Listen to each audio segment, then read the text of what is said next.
This fight is impossible to do without unit losses. Or is it? If you've ever tried the hack and slash Shadow of Death campaign, you know the first hero battle of the first scenario makes a decent dent in your forces. You face off against Gurnis, who is literally just Gurnison, just shortened, with his ballista specialty, 25 hobgoblins and 5 orcs.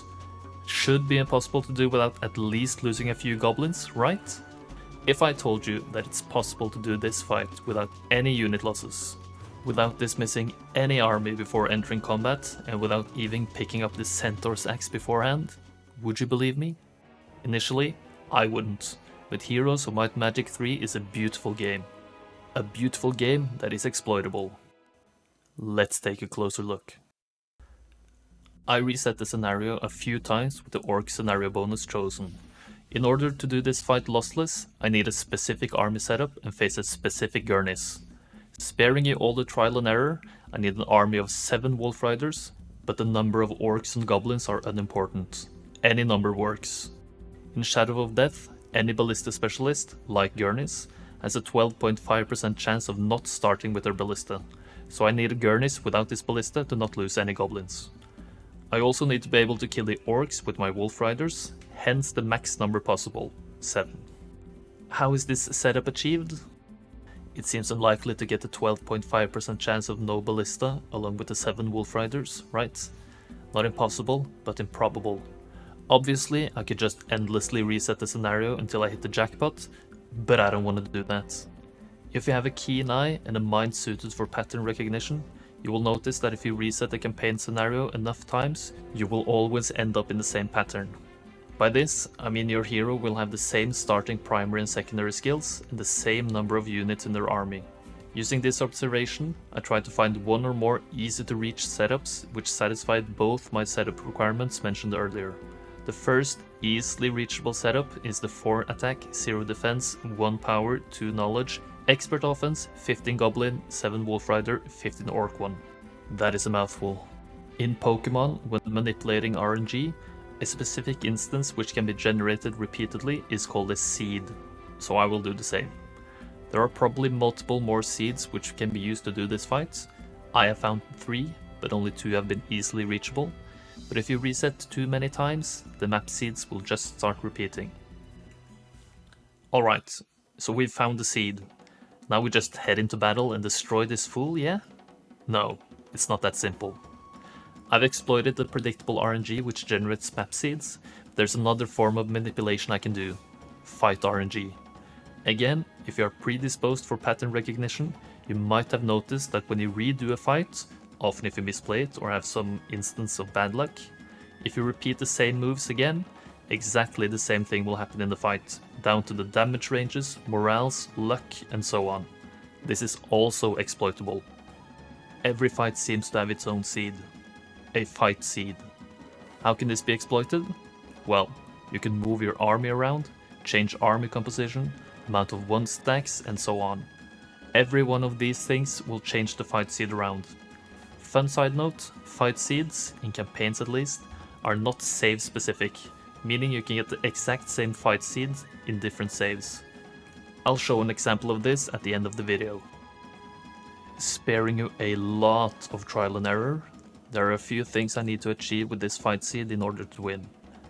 I need the hobgoblins to move in full damage range of my orcs, do enough damage with my orcs to nearly kill the hobgoblins, which requires a morale for my orcs. I need Gurnis' orcs to not target my goblins, and I need my wolf riders to hit Gurnis' orcs enough times to kill them, which requires a morale on turn 2, while also surviving 2 melee hits from the orcs. Sounds easy enough? Obviously not, but it's possible. And again, sparing you a lot of trial and error, this is how my army is going to look like going into battle. 7 wolf riders in slot 1, big orc stack in slot 2, goblins in slot 3, and 1 stacks of orcs in the remaining slots. But it's still not enough. I can't just gung-ho into battle now. I need to move certain units, target certain units, and wait with certain units to get what I want. I need to wait with my wolf riders, move my goblins out of hobgoblin reach, hit his hobgoblins with my big orc stack, hit again after getting morale, hit the hobgoblins with 3 out of 4 orc stacks and use the remaining stack to hit his orcs, and then move forward with my wolf riders. And that's just turn 1. On turn 2, I hit his orcs with my wolf riders, take 8 damage in return, morale and hit again, move my goblins anywhere, take 1 damage from the orcs before retaliating for the kill, and then finish off the hobgoblins. Easy peasy lemon squeezy. And that's how it's done. I have no clue why this army setup entices his orcs to hit my bottom orc stack, but this is something I found the AI to be doing a lot when doing all the trial and error. To show you exactly how close this fight is, I'll replay it, but change one simple thing. On turn 2, I defend with my goblins instead of moving. Let's see what happens. Everything is looking good, it's looking good, just the same until this fateful spot.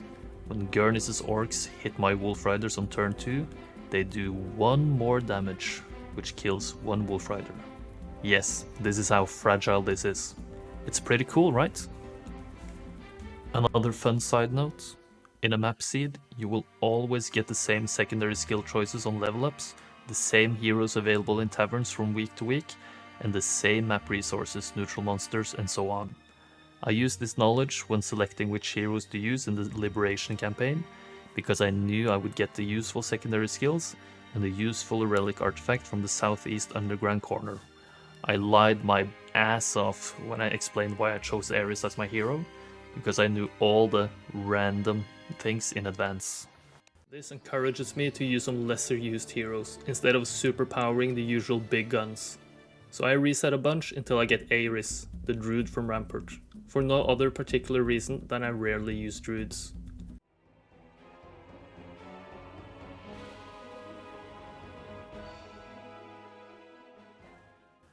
And to show you the non-save specific fight RNG, it can be seen here.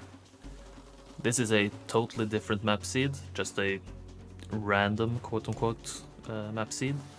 But if I set up my army in the same way, and by this I mean wolf riders in slot 1, big orc stack in slot 2, goblins in slot 3 and so on, make the same moves with the same units and keep everything the same, the fight plays out in the same way, morale-wise at least. I think this is very neat and obviously also very exploitable. So there you have it. I guess you could say this is an introduction to Heroes 3 RNG manipulation, but my knowledge of this is limited. My background in competitive Pokemon made me curious about possible exploitable seeds, but exactly how this stuff works, I don't really know. I did find everything about this myself though, so if there are more resources anywhere online I can use to try to, expand my knowledge, feel free to share. And feel free to use this information to shape your own challenges in the future. I hope you enjoyed this video. Please leave a like, share with your friends, and comment. Thank you very much. I hope to see you again soon.